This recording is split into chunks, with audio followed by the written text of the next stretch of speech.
Deputy Chancellor, Mr. John Simpson, Pro Vice Chancellor Research, Professor Mike Ryan, Deputy Dean of the Faculty of Business and Economics, Professor Robert Brooks, members of the faculty, to our beautiful graduates, you did it. To your families, your friends, the brilliant minds at Monash University who have guided you here. Many of them are here today, many of them watching the live stream. Graduates, let's give them all a round of applause.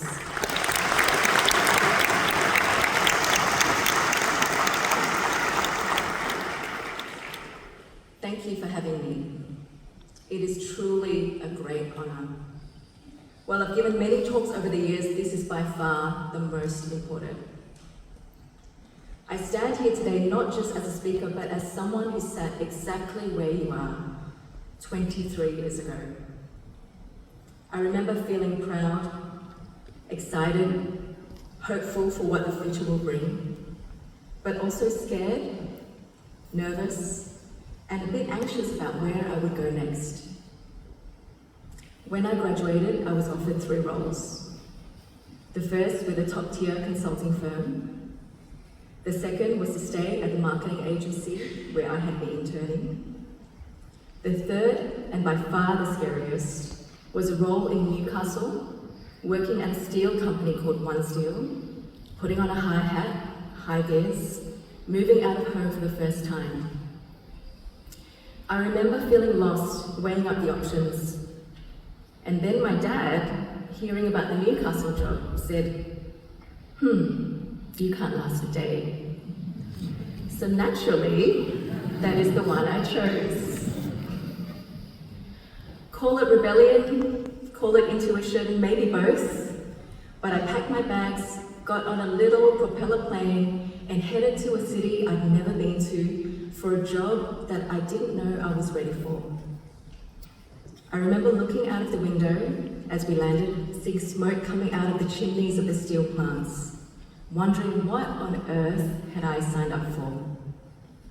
I was scared. But saying yes to that role turned out to be one of the best decisions that I've made, because the experience shaped much of who I am today and taught me many lessons. On a graduate salary, and 23 years ago it wasn't much, I learned how to build makeshift furniture out of cardboard boxes. I learned how to cook what would become the staple food for my flatmate and I, cheesy potatoes and chicken wings. I learned to drive my little red Daihatsu Charade around New South Wales, exploring places I had never been to. But importantly, I also learned how to negotiate pay rises for myself and the other grads. I learned how to ask questions and that being young doesn't disqualify you from challenging those who are more experienced.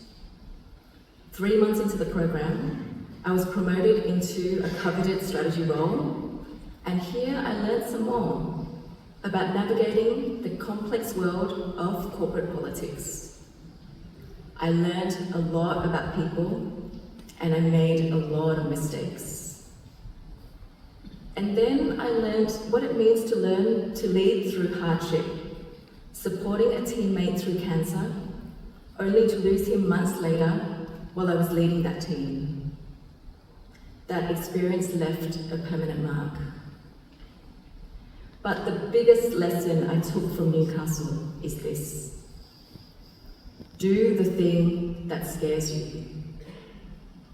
Because that's where you will grow the most, and that's where you will learn who you really are. I followed this mantra throughout my career, and it has taken me to wild and wonderful places where I felt the discomfort of being completely out of depth, but also where I discovered what I was capable of. Now, my journey hasn't been without its challenges. A few years ago, I experienced what I can only describe as a leadership crisis. I was leading a large global team through a period of significant change. On the surface, things looked fine, but underneath, trust was beginning to fray. Misalignment grew. The change I was trying to lead was being met with growing resistance. Tensions were building, and before I knew it, I found myself in the center of conflict I hadn't seen coming. Suddenly, the skills and instinct that had served me for years no longer felt enough. My confidence wavered, and self-doubt crept in. I began to ask myself the hard questions. Am I the leader I thought I was? How did I get so far off course? I was faced with two paths: leave the mess and start over, or face the fire and walk through it. The easier option, of course, was to walk away, to escape the sleepless nights, the emotional turmoil, the weight of uncertainty. But I knew that real growth doesn't come from taking the easy route. So I stayed. I turned inward. I confronted some uncomfortable truths about myself, blind spots I didn't know I had. I allowed myself to be vulnerable. And after months of deep personal work, I emerged on the other side, not only stronger and resilient, but more human. I rebuilt and turned the ship around, and together we became a team that was united, cohesive, and grounded in trust. It's a team I'm deeply proud of to this day. If you asked me whether I'd choose to go through all of that again, I'd say yes, without hesitation. Because in hindsight, that leadership crisis wasn't just a challenge, it was a turning point.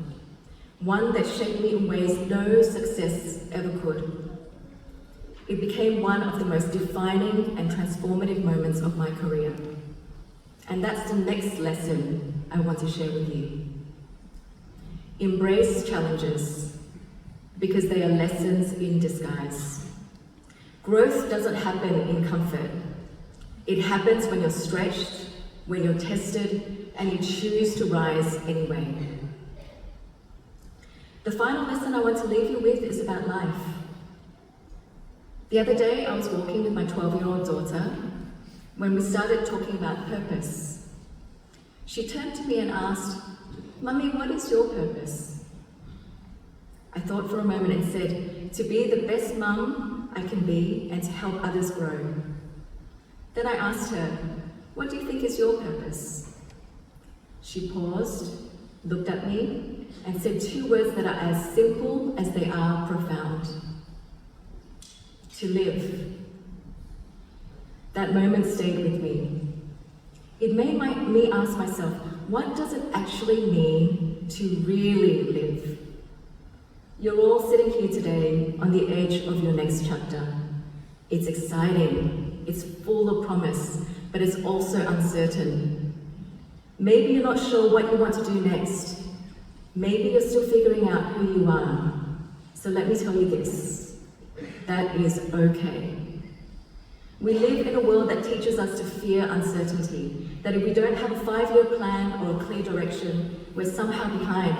But here is the truth. There is beauty in uncertainty. Why? Because uncertainty gives us choices. It means nothing is set in stone. It means the story is still yours to write. And with that comes freedom. Freedom to question what you've been told. Freedom to rewrite the expectations you've inherited. Freedom to choose a life that feels true to you. Now, you will stumble. Plans will fall apart. And yes, plan A may turn into plan B, C, or even G. But don't let fear make your choices. Let courage do that.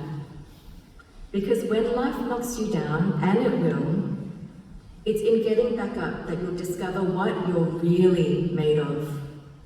That strength, that grit, that clarity, that's not something a textbook can teach you.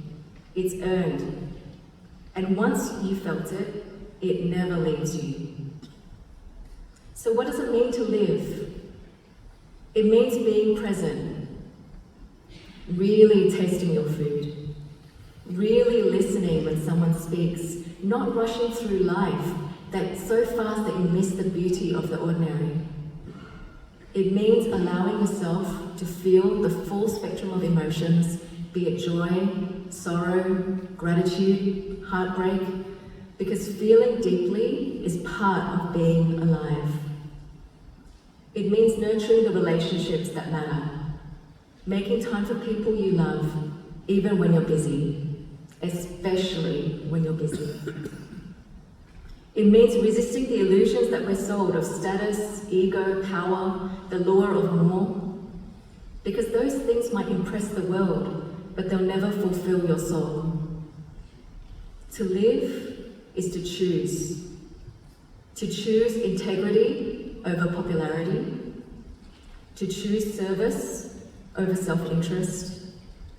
To choose authenticity over approval. Above all, keep an open mind and an open heart. Ask lots of questions. Meet people with curiosity, not judgment.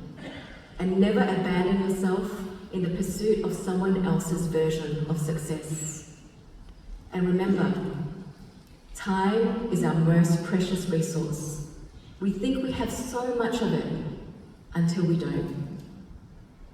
So don't wait to live, don't wait to love, don't wait to start.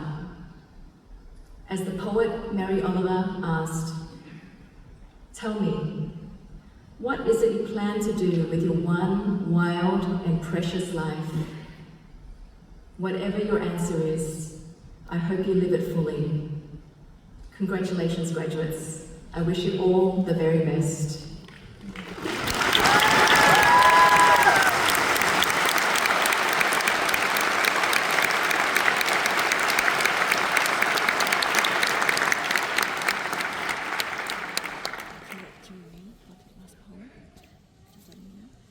Ladies and gentlemen, we've been privileged to hear from Joanne this afternoon, and what you're not aware of is that she's just literally got off a flight from South America and Brazil and sat through a rather long ceremony to give her speech. We thank you once again for your enlightening words. Please.